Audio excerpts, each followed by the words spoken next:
If you would, you can turn over to the book of 1 Thessalonians chapter 5. 1 Thessalonians chapter 5. Near the end of that chapter is a verse that we're going to read to kind of put us into the place of thinking that we need to be in this evening. It's never too early to count your blessings. As a matter of fact, I would dare say that if you're waiting until Thursday or our Wednesday evening service before our Thursday and that day of Thanksgiving, then you're waiting much too long to give thanks to God. As a matter of fact, we could go even further and say, if you are not giving thanks each and every day to God, then something is amiss. Am I here? Am I dead?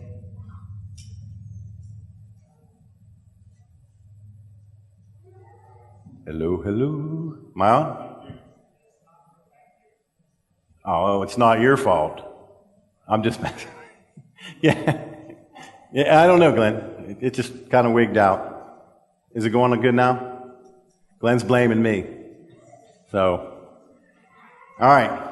We'll see what happens. If it died, what? Oh, it's the equipment. It's always the equipment. Never use your error. All right. So, anyhow, if it dies, it's probably the batteries. Anyhow, I'll send Josh back to get some. But it's never too early to give thanks. We should be giving thanks daily. And tonight, I'm just going to kind of remind us of this. And Brother Oscar, I know he's going to get up on Wednesday and he's going to give a fine lesson about this as well, giving thanks and being appreciative of what we have. Paul reminds us of this. In 1 Thessalonians chapter 5 and verse 18, Paul writes, "Give thanks in all circumstances, for this is God's will for you in Christ Jesus." Now, the thing that strikes you, perhaps, as being difficult about this, I think everybody wants to be thankful. Everybody wants to think that they are gracious and show their gratitude. And I think that most of us agree that this is, as the old song says, most wonderful time of the year. Because people do seem to be in a better mood. You know, when you have an attitude of gratitude, it typically makes you happier. You're typically in a better mood, and the people around you get in better moods, and pretty soon the things that you were worried about, the little stuff that bothered you, it doesn't bother you anymore. So counting your blessing has this wonderful benefit. The problem is that not all circumstances, it's like Paul says there, give thanks in all circumstances. Not all circumstances fall into that category of most wonderful time of the year. Some circumstances fall far from that idea. They're not ideal. We have people right now, no doubt that you know of, perhaps secretly so, by their wishes, who are really going through difficult times. Really struggling with some very serious things in life. And they don't know what to do. And they pray to God and they read verses like this, and it becomes a real difficulty to be able to give thanks in those types of circumstances. A guy by the name of Dale Robbins, Dr. Dale Robbins, once wrote these words, and I'm just going to read them to you. He says, "I used to think that people complained because they had a lot of problems. But I've come to realize that they have problems because they complain. Complaining doesn't change anything or make situations better. It actually amplifies frustration, spreads discontent and discord, and can invoke an invitation for the devil to cause havoc with our lives." In other words, complaining never improved anybody's circumstance. But to have that attitude of graciousness and gratitude very well can. You know the old saying, misery loves company, right?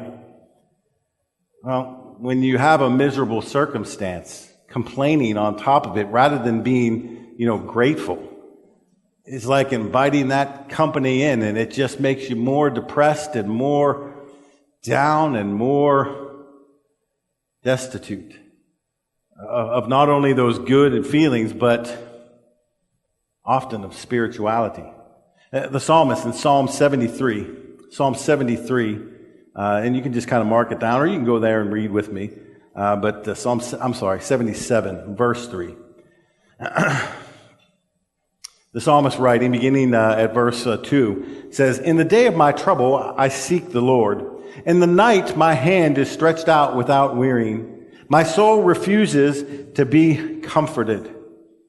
Verse 3 says this, however, "When I remember God, I moan. When I meditate, my spirit faints."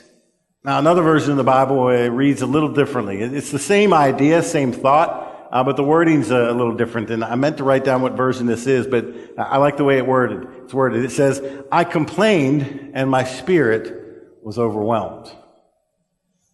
When I remembered God, I moan. When I meditate, my spirit faints." Paul in Philippians chapter 2 and verse 13 says, "Do everything without complaining, so that you may become blameless and pure, children of God without fault, in a crooked and depraved generation, in which you shine like stars in the universe."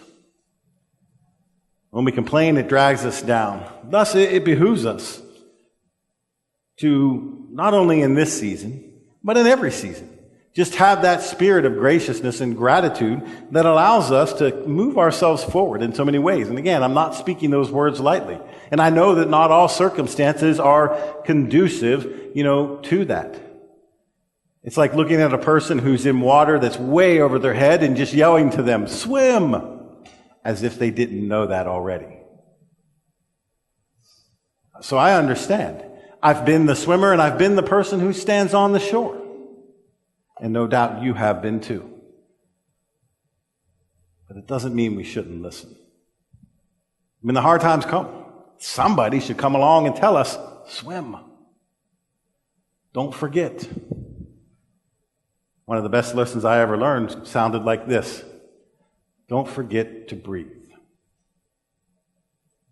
Now, I could tell you in what situation that was. I don't think it'd make a difference. It applies. Sometimes it's the simple things. Sometimes it's the fundamental that we just simply need to recall. Just breathe. Just swim. Just remember that God is there and God is blessing you. 3 simple points tonight about the blessings that we have, especially in our country. Especially in our country. Number 1, we have it good. Is there anybody here who would contradict that statement? I know we don't always feel that we have it good, right? We don't always think that things go our way, but all you really got to do is turn on some kind of international news. All you've really got to do is visit another country, especially those who are far less civilized, if you want to put it that way. I don't even know if we use that word anymore. I know third world and all that's not used anymore.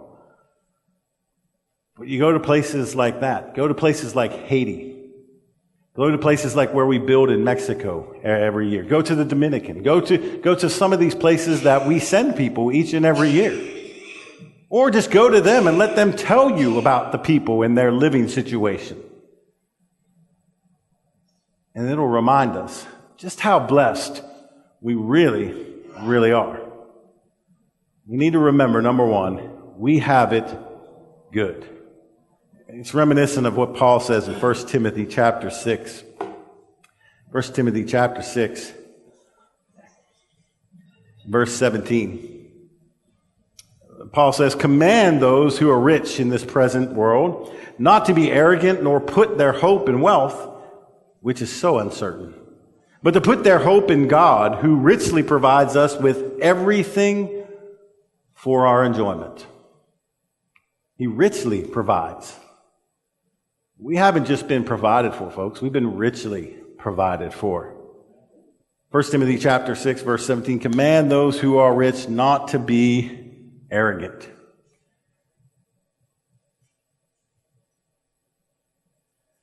I think arrogance is around us constantly, and it demonstrates itself in kind of an odd way.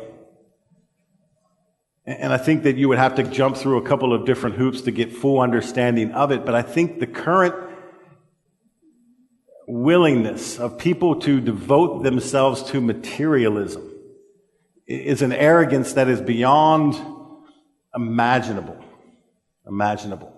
The accumulation and the abundance of wealth in the name of just simply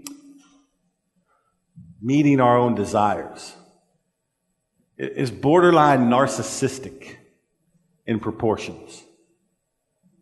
I mean, every Sunday morning I drive by this, what's the place down here? The Wagon Wheel. Is it Wagon Wheel?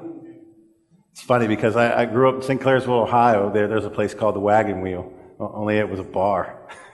And so every time I drive by that Wagon Wheel, I think lots of people with the Wagon Wheel, But if you go down there, you see it's packed. And if I don't get through there at a certain time, it's hard to get through. And it's a Sunday morning. I mean, wouldn't it be awesome if it were the case that we had that problem at the street in front of the building? Here to worship God, serve Him. No, they're down there worshiping the stuff that they use to indulge their own desires.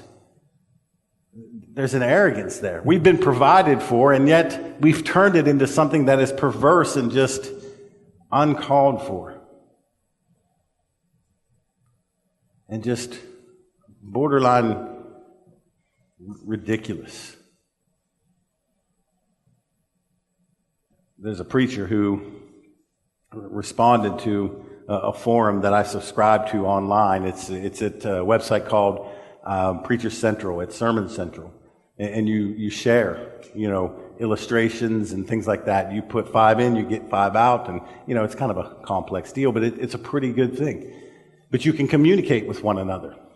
So if you write a sermon and you put it out there, and they open the door to communication. They can tell you about what they thought about it or how it went for them. And there was one guy who wrote in this forum about his situation, and I won't go on too long about it, but he basically says this.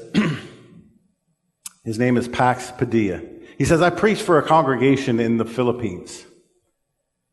He said, and I look at where you preach, and I look at your words and consider your audience, and I want you to do the same for me. In the congregation where I preach, the average person makes $1,050 a year. $1,050 a year. Most of them have no home to go to at the end of the day. He says, you have it good in America. But he goes on to say how that goodness, from his vantage point, seems to be choking the very thing that we've claimed that we're founded upon. That freedom and that proclamation of God's word and the pursuit of it. Number 2. We enjoy it. God has richly blessed us, but it's one thing to bless you, but it's another thing to be able to enjoy those blessings, right? I remember, about every 2 or 3 years, my family, as I was growing up, we would fly down to, Florida, and down near, Miami, Coconut Grove area where my uncle lived there. And we would celebrate Christmas with them. And they would buy us gifts and, all of those things, and we would open the gifts and all of that, and you would barely have any kind of time with them until you had to put it all in a suitcase and kind of fly it back. And I remember one year, we had all of our gifts. We left the day after Christmas. Had all of our gifts packed up in the suitcase. They lost our suitcases. Lost them all. Flew into Columbus, Ohio. Lost everything. It was 2 months later when they finally recovered our baggage. I can't remember where. I used to know where, but I can't remember where they found it. But 2 months after Christmas, we finally got to enjoy those, gifts. It's one thing to have the blessing. It's another thing to have the blessing and enjoy it. Notice again what Paul says in 1 Timothy chapter 6 and verse 17. He says, command those who are rich in this present world not to be arrogant, nor put their hope in wealth, which is so uncertain, but put their hope in God, who richly provides, there's point number one, us with everything. And then you'll notice what he says, for our enjoyment. For our enjoyment. I think God designed life for us to enjoy. God didn't say, hey, look, your life needs to be 100% all the time about business.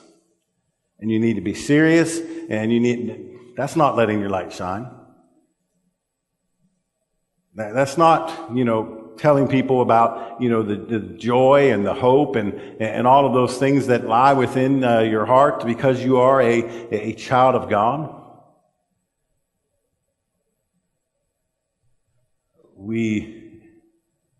We're designed to enjoy life and to live out the fullness of His blessings. And yet at the same time, we realize that just like the first one, just like we have been richly blessed and yet we can kind of abuse that concept, the same thing is true with our enjoyment of it. Sometimes it seems that life is more about what fun can I have than it is about anything else. Someone once put it this way. They said, we worship our work our play, and play at our worship. We worship our work, we work at our play, and we play at our worship. And how true it seems to be at times. Paul in 2 Timothy chapter 3, and just in verse 1 there, it says, but understand this, that in the last days there will come times of difficulty. Now, last days is not some big grand concept that we need to write a series of books about. You and I are living in the last days. This is the last era. There is not going to be any era after the Christian era, so there are going to be hard times in the time of Christianity. What do you do when that difficulty comes? Notice what he says just a few verses later, though. Skip down to verse 4 and 5. Describing, I'll tell you what, let's just continue at verse 2. For people will be lovers of self, lovers of money, proud, arrogant, abusive, disobedient to parents, ungrateful, unholy, heartless, unappeasable, slanderous, without self-control, brutal, not loving good, treacherous, reckless, swollen with conceit, lovers of pleasure rather than lovers of God, having an appearance of godliness but denying its power. Avoid such people. God richly provides us with everything for our enjoyment, but He means for us to approach it with balance. Paul doesn't say your life is supposed to be all about, having fun, to the shunning of everything else. God's blessings are meant for enjoyment, but that doesn't mean all of life is supposed to simply be a big, big party. The final thing that we really want to mention is that we express so often our gratitude so little. We express so often our gratitude so little. And of course, this isn't true just in our day and age, and it's not because we're any more arrogant or material or, refusing to either have the enjoyment or overdoing the enjoyment any more than any other generation. I mean, you go back to the time of Christ and you take the basic story that He lived.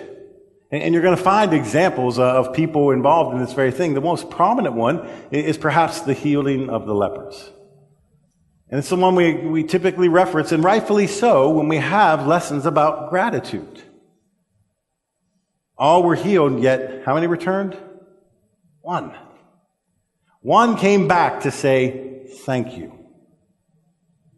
One of them. Now, you know how that feels, right? How many times have you sat at your job, been among your friends, or in a situation like that, and said to yourself, they really don't appreciate me? Now, sometimes we're just throwing the old pity party, and maybe a little pride is hurt, and that's kind of unhealthy. But sometimes it's legitimately true, isn't it? That someone should have come and said thanks. Someone should have come and said, we appreciate what you do. You put a lot into it.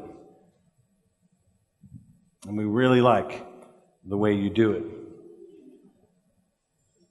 We need to be thankful, but we need to be thankful, or we need to be thankful and express that thanks. Because we're richly blessed, because God meant it for our enjoyment, we should express it back to Him. Everybody knows the Charles Schulz comic strip, Peanuts.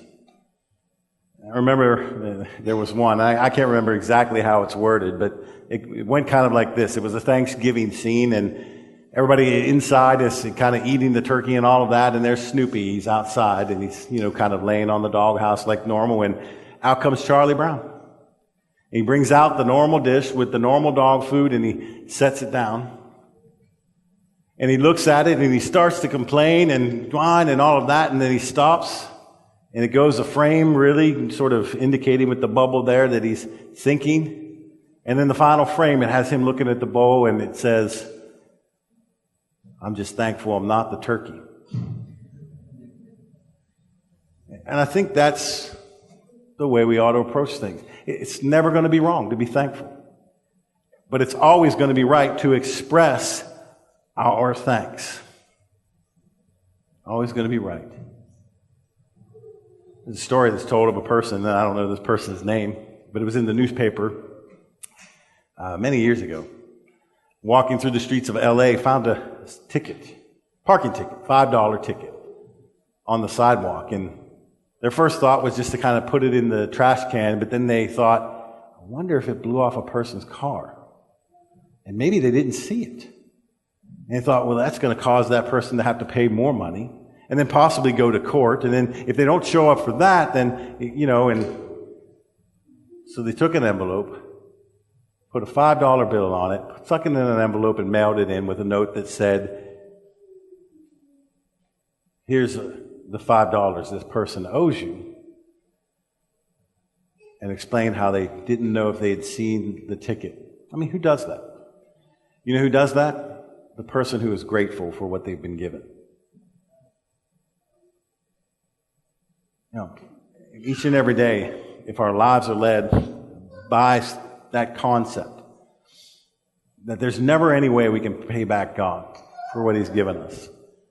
If we always walk around with that sense of debt about who we are and self, then we may have those moments where we lose sight of spiritual things and lapse into the material. And there may be those moments where we don't necessarily see the blessings of God as for our enjoyment. And there may be those moments when we don't have the gratitude that we should have. But we build that habit. And then eventually we reach that point where 1 Thessalonians 5:18 makes sense. Give thanks in all circumstances. When we build that habit, when we get in that habit and we begin to walk down that road, then we understand the command a whole lot better. Because it's who we are. And I think that's what Paul intended. He wasn't describing the situation. He wasn't describing the circumstance. He was describing you. You be thankful. You have the thank heart. The circumstance doesn't really matter. Because it's all about you and who you've decided to be. What you've chosen in your heart. Many years ago, there was a young man who graduated from college with a CPA and took his exams and passed with flying colors and went home to work in the family business. And when he got there, he kind of threw his hands up in exasperation because Dad was running the shop in horrible ways. In this drawer was, how much they had coming in. In this drawer, how much they were coming out. Nobody knew where receipts were. And in his mind, it just didn't fit. And he couldn't understand how his dad's business could have been profitable. So he went to the father and he asked him about this. And the father responded this way.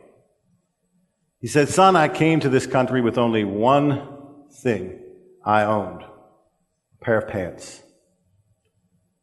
Now your brother is a doctor, your sister is an art teacher, and you are a CPA. Your mother and I own our home. We have a car, and we own this little business. Now add that up, subtract the pants, and all the rest is profit." Sometimes we get caught up on things we shouldn't be caught up on.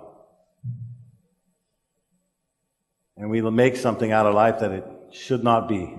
Whereas if we were just grateful for what we had and appreciated it for what it was, a blessing of God, then life would be so much simpler and happier and enjoyable. Even in those work times, sweating and laboring, no reason to be miserable too. It's one thing to have miserable, I'll be the first person to tell you.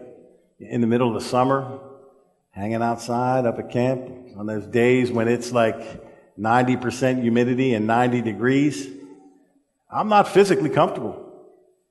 But I can be comfortable in my spirit because I have a heart that's grateful. So it's not just this coming Thursday. It's every day. We need to adopt that mentality of giving thanks in all circumstances. So everybody remember the story of the boy in the bubble? About the kid David who was born without an immune system? And I don't know, there was a movie about it. Wasn't John Travolta, didn't he actually play the boy in the bubble? Yeah, but it's an actual story about an actual boy who was actually born without an immune system, and he was put in a bubble. And someone asked him one day, if there were ever a time in which you could get out of the bubble, what would you do? And of course, many people would answer that question in a very different way than he did. You would think that, oh man, I want to ride in this expensive car, or go to this expensive place, or eat this expensive meal, or, do these things and stuff. And, he said in answer to the question, I'd like to walk in the grass with my bare feet and touch my mother's hand. Simply beautiful. But we overlook those things. And we let them pass without our recognition. And it's frustrating. It's like today, and she's not here because she's not feeling well. So I'll go ahead and tell you the story, but you can't tell her. We have an irrigation system, and then we have this little piece of lawn that we have. It's not a big piece of lawn. I think it's maybe 20 by 10. And it has the heads that pop up, Carrie has ran over this one head 3 times and knocked it right off. And this time she knocked it off and broke it off inside the pipe. So I'm out there, me and Max, and we're torquing this thing off, and water goes off, and because it's still on a timer, and I didn't realize it was spraying all over me, and I'm getting frustrated and all of that, and in the midst of all of that, I just kind of put my hand on the grass, and I remembered this illustration I was going to give in the sermon. And I thought, who am I to be frustrated standing in my front yard with my irrigation system on my lawn, looking at my house, having just ate a comfortable meal and comfortable place? Who am I to complain? So are we gracious? Do we have that attitude of gratitude? Well, maybe you don't. Let me be honest. If you don't, if you're a grumbler, complainer, nobody says you have to be that way forever.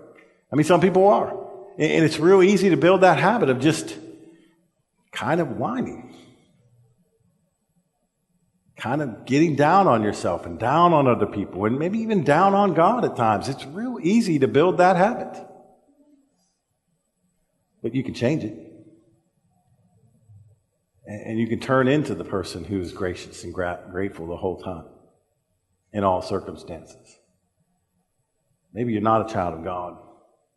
May you be encouraged tonight to begin that journey with Him by hearing His word, believing repenting of your sins, confessing the name of Christ, being baptized, being added to the church,